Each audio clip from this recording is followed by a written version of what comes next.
waxaa bannaan oo la baadigoobayaa weli qofka qabanaya xilka guddoomiyaha baanka dhexe ee Soomaaliya. Dawladda ayaana sanadkii hore shaacisay inay u tartami karaan Soomaali iyo ajaanib. In ka badan 100 qof oo Soomaali iyo ajaanib leh ayaana dalbaday jagadaasi sida ay sheegayaan warar lagu kalsoon yahay. Xukuumadda ayaana sidoo kale golaha shacabka ee baarlamaanka Soomaaliya u gudbisay xeer ogolaanaya in jagadaasi uu qabto qof aan Soomaali ahayn. saacadihii u dambeeyay waxaa la hadal hayaa in guddoomiyaha bangiga dhexe ee Soomaaliya laga dhigayo nin lagu magacaabo Nigel Roberts oo u dhashay boqortooyada Ingiriiska. Nigel ayaa ka mid ah dadka soo codsaday qabashada xilka guddoomiyaha banka dhexe ee Soomaaliya, waxaana ay dadka uga hadlayaan siyaabo kala duwan. baraha bulshada iyo goobaha ay ku kulmaan siyaasiyiinta ayaana ka mid ah, dadkuna waa kuwa taageersan iyo sidoo kale kuwa diidan.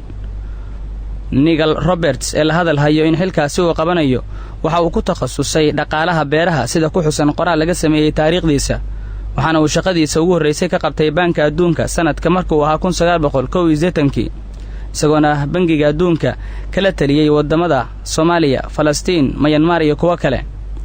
Siyaasiyiinta iyo aqoon-yahanada ku kala aragti duwan ayaa waxa ay leeyihiin looma baahna ajnabi oo qof Soomaali ah ayaa la heli karaa in xilkaasi uu qabto, halka kuwa kale ee ka soo horjeedan ay rumaysan yihiin in loo baahan yahay qof ajnabi ah oo Soomaalida kaga aqoon iyo khibrad badan dhaqaalaha oo dalka uu ahaa muddo badan mid burbur ku jiray.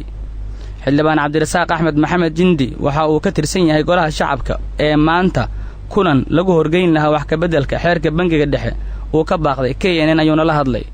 waxa sax ah oo aan social media kaliya ahayn oo xaqiiqo ah in xukuumaddu ay rabto in la bedelo actiga ama sharcigii diidayay in qof ajnabi ah laga dhigo guddoomiye uu ka noqdo bangiga dhexe. marka arrintaas way jirtaa, laakiin sharciga xataa welina looma keenin, nama soo gaarin. maanta iyo heedi maantana waxay ka baqday xukuumaddan ka warqabo in ay kooramka uu yaraado.